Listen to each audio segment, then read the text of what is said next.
नमस्कार, स्वागत है आपका न्यूज फ्लैश में। चलिए रुक करते हैं कुछ खबरों की ओर। गुजरात के वंसारी में बाढ़ के बाद संभावित महामारी की रोकथाम के लिए स्वास्थ्य विभाग ने व्यापक अभियान शुरू किया। राज्य मंत्री प्रफुल्ल पानसेरिया ने सिविल अस्पताल का औचक निरीक्षण कर तैयारियों की समीक्षा की। प्रभावित क्षेत्रों में 320 सर्विलांस टीमें, मेडिकल कैंप, दवाओं का वितरण, केरोसिन टेबलेट और मच्छर नियंत्रण अभियान चलाया जा रहा है। प्रशासन ने लोगों से स्वच्छता बरतने और बीमारी के लक्षण दिखने पर तुरंत स्वास्थ्य केंद्र से संपर्क करने की अपील की है।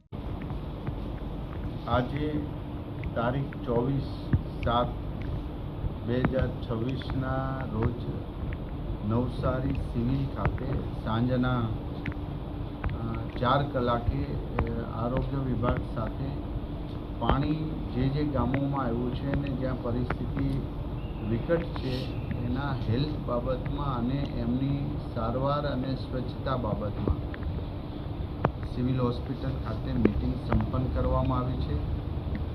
નવસારી શહેરના મેયર અશોકભાઈ ધોરાજીયા અને ટીમ અમારા CHO સિવિલના તમામ અધિકારી ડૉક્ટરશ્રીઓ સાથે અગત્યની મીટિંગ પૂર્ણ થઈ।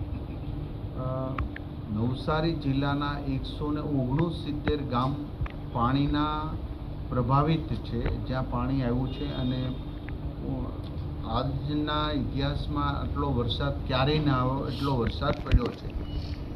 હાલ 20 ગામોની અંદર અમારી ટીમ જઈ શકી નથી, કારણ કે ત્યાં હજી યાતાયાતની શરૂ નથી થયો, પાણી હજી ખૂબ છે, તો એ ત્યાં બોટ વગેરે બચાવ કામગીરી શરૂ છે, પરંતુ મેડિકલ ટીમ ત્યાં જઈ શકે એવી સ્થિતિ નથી।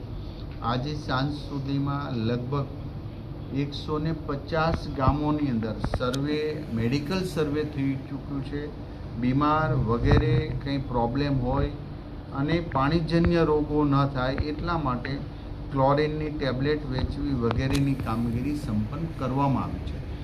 કાલે પાણી ઉતરતાથી બાકીના રહેલા ગામોમાં ચોક્કસ પ્રકારે અમારી મેડિકલની 328 ટીમ, એક ટીમમાં 3 વ્યક્તિઓ હોય છે અને મેડિકલ વાન પણ અમારા બધા જ રાઉન્ડ ધ ક્લોક ફરી રહ્યા છે, જેથી કરીને વરસાદ પછી રોગચાળો ન આવે એ હેતુસર આગોતરું આયોજન કરવામાં આવ્યું છે। પાવડરનો છંટકાવ વગેરે તમામ ગ્રામ પંચાયત સાથે જ્યાં ઘટતી કડી છે ત્યાં CDHOને સૂચના આપી છે।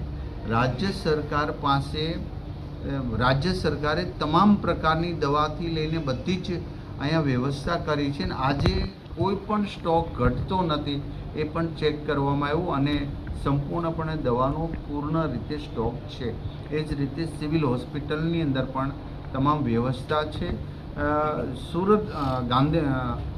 નવસારી શહેરની અંદર પણ માનનીય મેયરશ્રી છે અને કમિશનર સાથે પણ વાત થયું છે। વધારાની ટીમ જો સ્વચ્છતા માટે જોઈએ, જેમ પાણી ઉતરતું જાય એ રીતે સ્વચ્છ શહેર થઈ જાય કાલે, એ માટેની જો વધારાની ટીમ એમને જરૂરિયાત હોય તો એમને પણ અમે અત્યારે કમિશનર જોડે વાત કરી છે। જે કાંઈ જરૂરિયાત હોય યુદ્ધના ધોરણે આદરણીય મુખ્યમંત્રી ભૂપેન્દ્રભાઈ પટેલ સાહેબના માર્ગદર્શન સાથે અને આ જ વિસ્તારના લોકપ્રિય સાંસદ આદરણીય CR પાટીલ સાહેબ અને કેન્દ્રીય મંત્રી હાલમાં તો છે, फिलहाल इन खबरों में इतना ही। बने रहिए न्यूज फ्लैश के साथ। नमस्कार।